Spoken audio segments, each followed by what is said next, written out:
Vi tackar dig, o Jesu Krist, som mest vår frälserman förvisst. Du för oss alla omsorg bar, med dine helga änglaskar. Vi lägger oss till Räägime sellest, et millal teie läksite siit Pakri saatelt ära Rootsi, kui vana te olite? Kui mina läksin, siis oli see peaaegu see viimane osa siin Pakri rahvas, kes veel siin alles olid, peaaegu kõik läksime ära. See oli ühendus selle Juhani laeva evakuatsiooni ka, mis me läksime, ja see oli selle laeva 7. reis Eesti rootslastega siit Eestist Rootsi. See oli 12. august, kui me siin Väike-Pakri seal Väikeküla silla juures laeva pardale läksime 12. augusti 1944. Aga laev kohe otse Rootsi ei sõitnud, sest lubati vist torm. Sest laev tuli ju siia Pakri, ta tuli Haapsalust ja seal oli juba pool laev täidetud inimestega, mis Rootsi pidi viima. Ja meie ootasime siin, ma mäletan ju seda, siin Väike-Pakri silla peal seda laeva, õhtul läks pimedaks, laeva kuskilt veel näha ei olnud. Aga kunagi keskpaiku siis nägime, et mingi vari möödus sillast sealt. Ja ilmselt see tuli välja, et see oligi see Juhan, kes pidi meid tooma, aga pimedas ta läks sillast mööda liiga kaugele sinna lahe sisse, sest tol ajal olid ju keelatud ka mingid tuled ei tohtinud olla, ta pimedas sõitis keskööl ja sellepärast läks liiga kaugele ja läks madaliku peale kinni. Ja no siis tuli nii välja, et järgmisel päeval siis said nad Saksa sõjaväelaste käest, kes olid Paldiskis, said abi, sest see, kes korraldas need ülevedusid Juhaniga, see oli ka üks Saksa ohvitser, Ludwig Linhart, ja tema kauples muidugi sealt Paldiskist puksiiri, kes tuli seda laeva lahti tõmbama madalikult. Ja nii see oli siis ilmselt 12. august hommiku, kui laev tuli Väike-Pakri silla juurde ja me pardale läksime. Aga kui ta sillast lahkus, siis ta ei läinud otse Rootsi, vaid ta läks Paldiski silla juurde ankrusse. Ilmselt kartsid tormi, et jäid ootama siis järgmist päeva. Ja siis oli ka nii, et need, kes juba Haapsalust oli pardale võetud, neil enam see kaasa võetud leivad varu hakkas otsa saama. Ja siis korraldati nii, et osa Pakri naistest saadeti uuesti maale Väike-Pakrile leiba küpsetama. Ja siis hiljem pealtlõuna, neid saadeti siis ilmselt siis, kui olime ankrus seal Paldiski sadamast ja siis järgmine päev läksime jälle uuesti Väike-Pakri silla juurde ja võtsime need leibaküpsetud ka laeva ja siis see oli 12 august ja pealtlõuna, kui laev lahkus siit. Ja see oli ilus ilm veel, kui laev sõitis siit saarte panga tagant mööda. Ja ma mäletan seda isegi, kui just möödusime seal panga juures, siis need, kes pardal istusid, osa rahvast oli ju majutatud parda alla, aga osa oli ju pardal ja mina olin ka pardal, mina sinna alla ei läinud. Ja siis tõusis need inimesed pardal olid ja tõusid püsti ja hakkasid laulma seda Eesti-Rootsi hümni.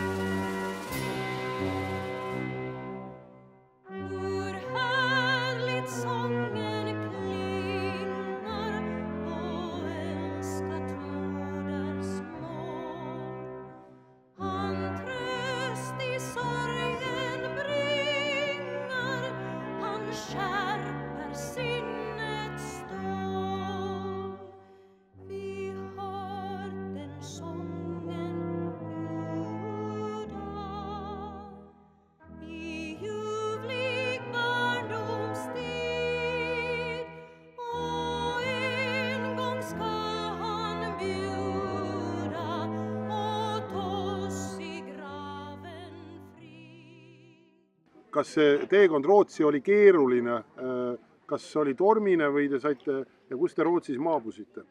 Ja see oli nii, et õhtul, kui ma mäletan seda, kui Hiiumaa kadus silma eest ja see oli päikseloojangu ajal, see oli nii ilus, ma vaatasin veel. Aga öösel merel, keskmerel siis tõusis torm ja oli väga nii tugev torm, et ta ise murdis ühe purjemasti maha.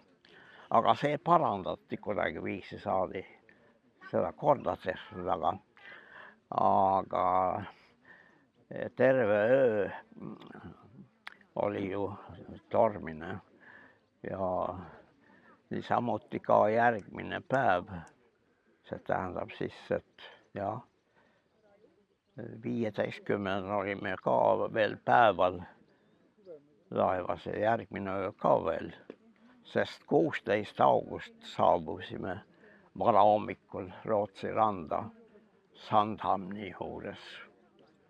Ja seal tuli Rootsi poolt loots laeva ja muidugi piirivalvur oli ka pandud laeva ja Rootsi lootsis seda Juhani mööda selle saarestikku kuni Lidingönis Stockholmi juures.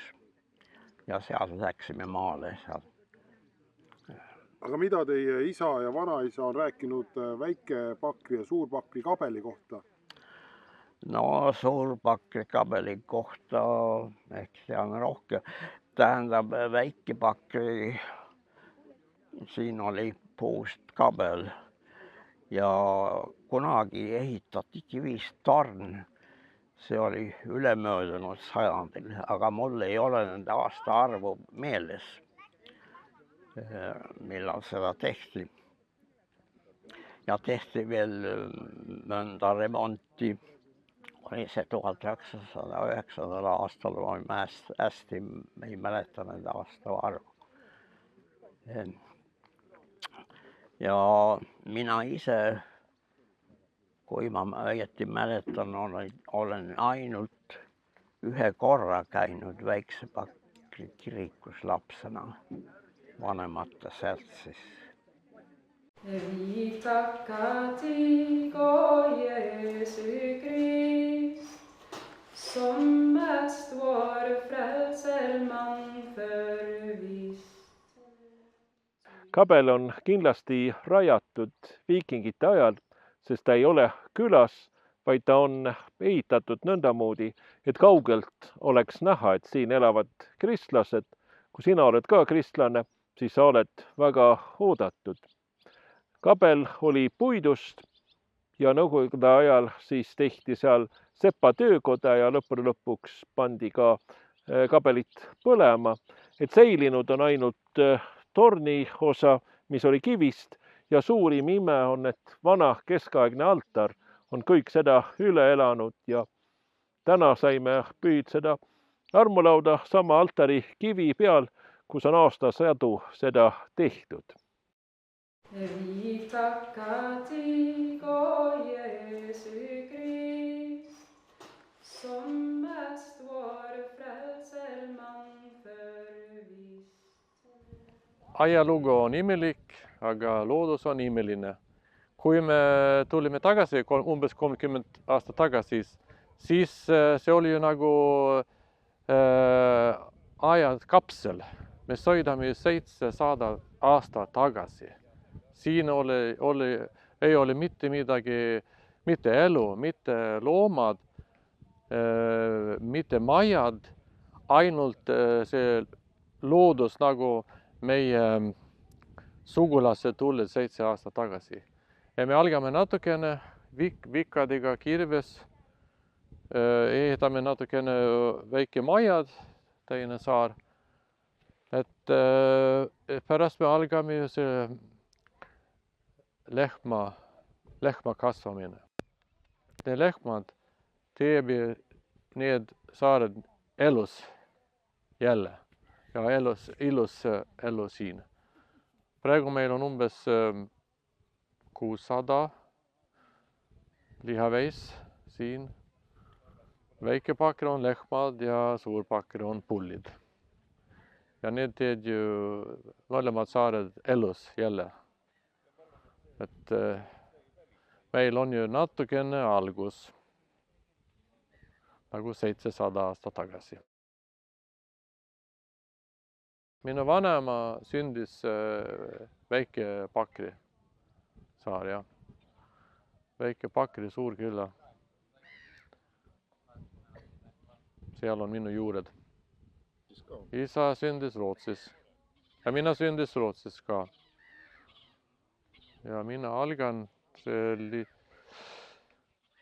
see põllumajandus, me algame 2008. Vi tackar dig, o Jesu Krist, som mest vår frälserman förvist.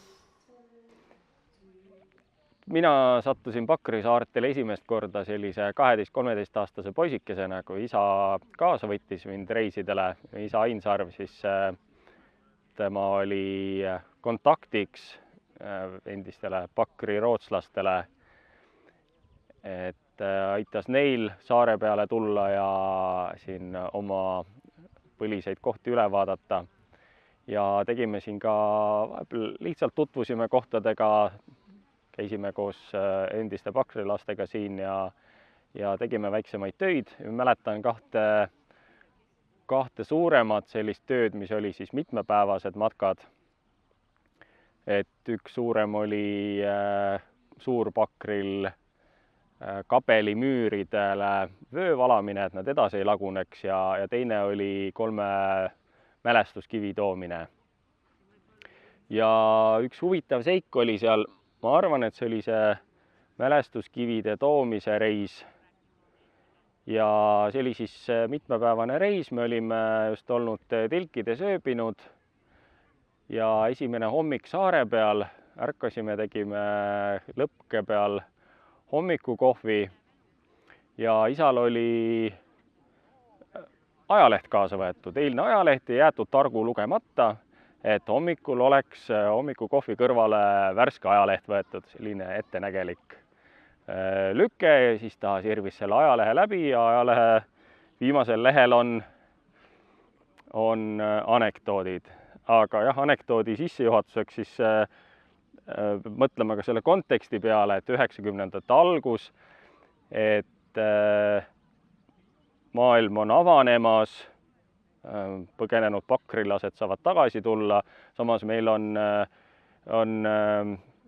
siitpoolt on ka maailm avanemas, tekkinud reisibürood, kõik saavad väljamaale minna, aga noh, ärieetika ei ole ka veel paika loksunud.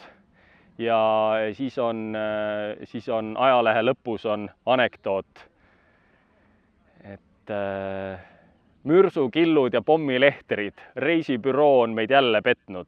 Mida? Kas me ei olegi siis Kapri saarel? Ei, me oleme Pakri saarel. Kofoni, kaldkeeld vatten får vi. Tralla, da da di da ralla, da di da di da da ralla, da ralla, da da da da ralla, da di da ralla, da da di da da ralla, da da. Vi tackar dig, o Jesu Krist, som mest vår frälserman förvist.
Vi tackar dig, o Jesu Krist, som mest vår frälserman